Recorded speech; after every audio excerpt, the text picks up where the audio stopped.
first year.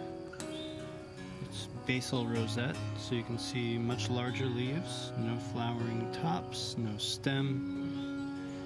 It's also in the composite family, so you can actually see the small composite flowers. Each one of those petals are actually a flower. This is actually pink yarrow, and it's actually one of the varieties that have been cultivated on purpose, and many people grow this one instead in their garden. It's said that you really should work with the wild version. No one really knows if the medicinal constituents were bred out or not.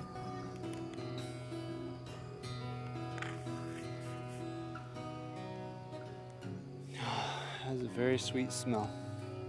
Beautiful smell. I always recommend smelling the medicine you work with because it's really important to get that signature into your neural network. We have so much DNA in our body associated with these plants because we've co-evolved with them, and essentially they are our ancestor.